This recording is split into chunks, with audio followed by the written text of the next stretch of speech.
What's up, my mobile detailing people? Today we're gonna be knocking out the Tesla. And we got a little story for you guys too.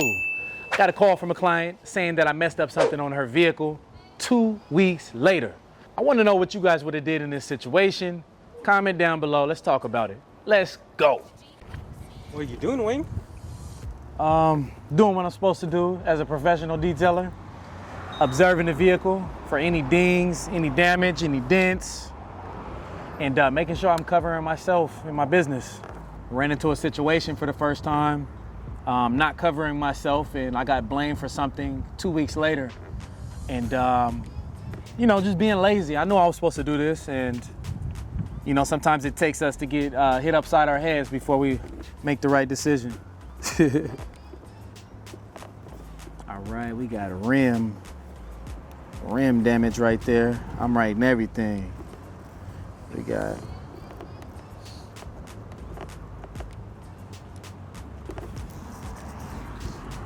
all right.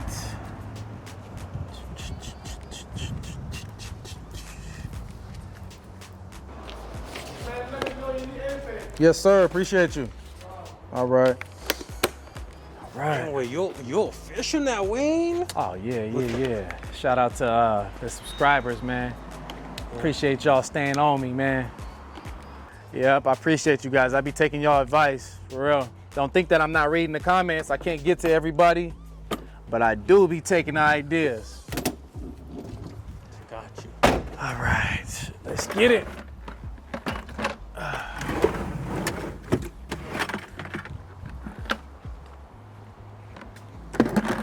Bam.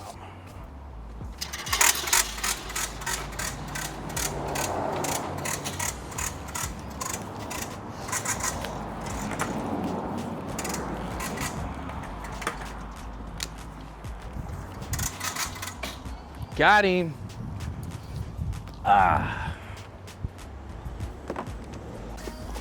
So, Wayne, I want to ask you about that customer that blamed you for something 2 weeks later? 2 weeks later. So you did a regular job for her? Basic inside and out, yeah. Everything went great? Everything went great. She loved it. Did you notice there was something wrong with the car before you did it? Nothing was wrong with the car. The only thing is I got videos of the before, didn't get the after. I usually always do it, but this time I didn't. So I couldn't cover myself in that aspect. So she hit you up, and what's the issue?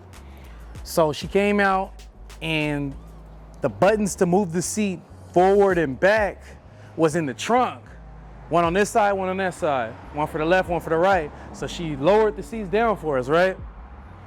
And we moved them back up and down according to how we wanted to move them. So she said that we jammed the button in, and then she said the seats are jammed. We moved the seats back perfectly. The buttons were completely put together. She observed the whole vehicle. She was in the back of the trunk like, oh my gosh, if she would have seen the button she would have seen that, and she would have seen the seat wasn't up all the way. So I feel like she messed it up and tried to blame it on us. Here's the crazy part, Rez. She was supposed to call the dealership, take it down there on Friday. What's today? Saturday. So she obviously didn't go, or she realized that I didn't do it, and she hasn't called me back. And she flashed on me, and I had to be calm with her on the phone. Wait.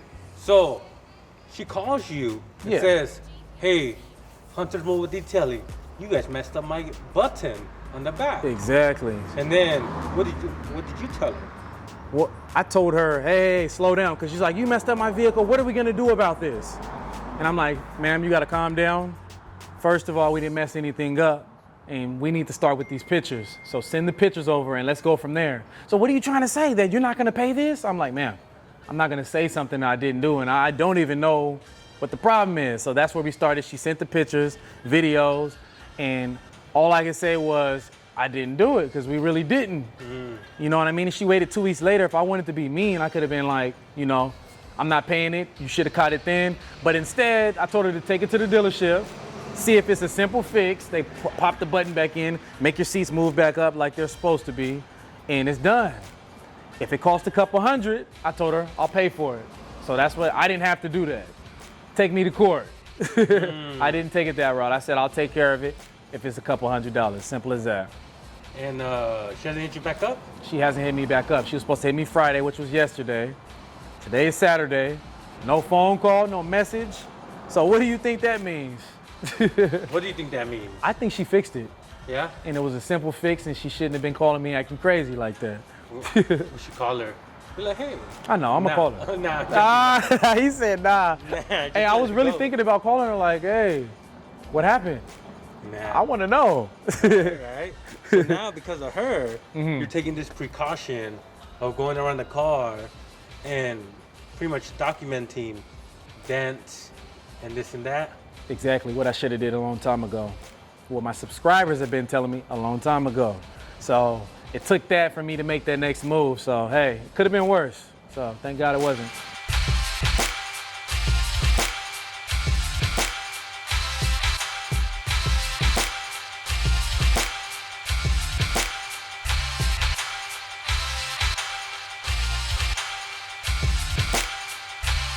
Hey Wayne. What's up? So, you upgrade your van. What's the next investment? What's your next goal with your detailing business? Employee. That's the next step? Yep. Next step is employee and get out of the field so I can work on the inside and better grow the business. So Wait, what do you mean on the inside?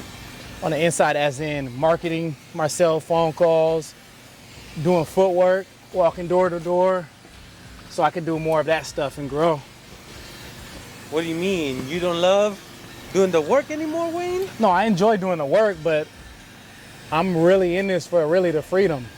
Got you. Yeah, So having employees, that would really help you out? exactly.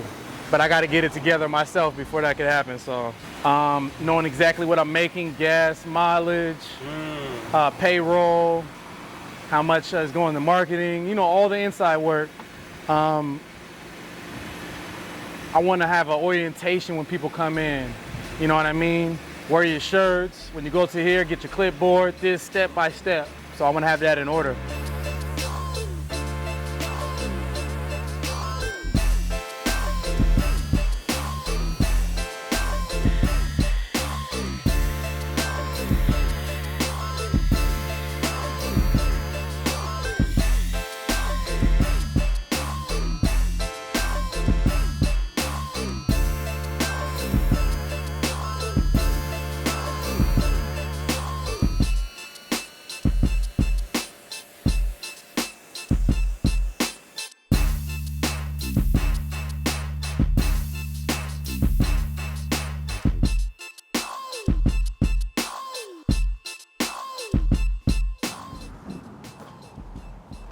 So one thing I learned about bead maker at my polishing class was that if you leave it out in the sun, it flashes.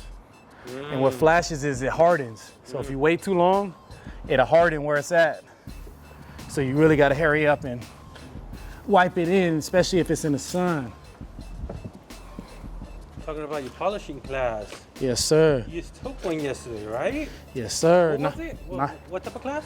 9 hours. It was just everything detailing. From as simple as cleaning the tires and rims to paint correction and polishing, getting scratches out, everything with detailing. Dang, 9 hours? 9 hours and just learning the basics. I still learned new tips and tricks. So was it worth it? Oh, it was worth it. I'm gonna take as many classes as I can afford. And one day I'll be hosting some classes. How come you took that class for specifically? To get more confidence in paint correction, mainly. You know what I mean? To get some more tips and tricks and what to do and what not to do. Do you feel that helped you, or do you gotta take a couple more classes to feel comfortable? I think you should just start doing it. Oh, I'm gonna just get out there and do it. Like Yeah. in truck driving, right? We only had some classes they have 3-day courses for big rigs. Do you think somebody really can learn to drive a big rig in 3 days? I took a 7-day course and I didn't learn until I got out on the road. I was still learning how to shift, still learning how to turn, take wide turns. So a lot of the times you don't learn until you get out there and, you know what I mean? and learn. Gotcha. Some people are paying for a lot of classes, bro. Yeah. And they still won't get out and do it. You know what I mean? And they feel like they got to get everything in order and they ain't even started nothing. So I wonder how many classes they think they need until they're able to start their business.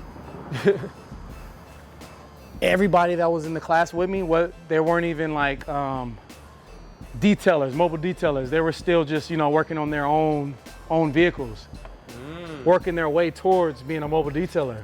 So kind of like beginners. Oh, they all were beginners. Except you, Wayne. Yep. They were putting a lot of pressure on me. Yeah.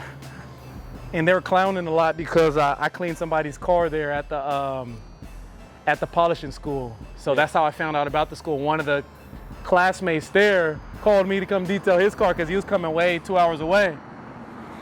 And that's how they remembered me when I came into the class, which was funny. Hey, you're the guy that pulled up. I actually still talk with that guy that put me on with the class. Yeah. He's supposed to be coming out here and riding with me. All right, so a lot of people are asking me how to get a streak-free finish. I just learned this in my polishing class. So what you want to do is you want to have 3 different, what would you say, 3 different towels, applications, whatever you want to say. Anyways, this is the one that's going to be your cleaner. Bam. So this is the cleaner. This one's going to be the rinse. This one's going to be the dry. The reason why we keep getting streaks is because we're using 1 towel for all these windows. Maybe even 2 towels, but that's what you need right here. Check it out. Bam. Cleaner. Come over here. Bam. Dry. And this last one is gonna get all the residue off. Bam. I know it's a lot of steps, but if you're having problems with having streak-free, that's how you gotta do it, man. Just gotta get the other side. But that's pretty much it, yo. Try it out, let me know how it works. That's a wrap, you guys. I hope you guys like the stories. I hope you guys like the journey. I hope it's inspired you. I hope you've gotten up and got something started with your business, whether that be buying something, whether that be business planning. Just get up and do something and make it happen and just stop watching me and be about that action, man. We went ahead and knocked out the Tesla. The Tesla. Somebody hit me and said, hey, can you clean my Tesla? But anyways, like, share, comment, subscribe. You know the drill. Let's go.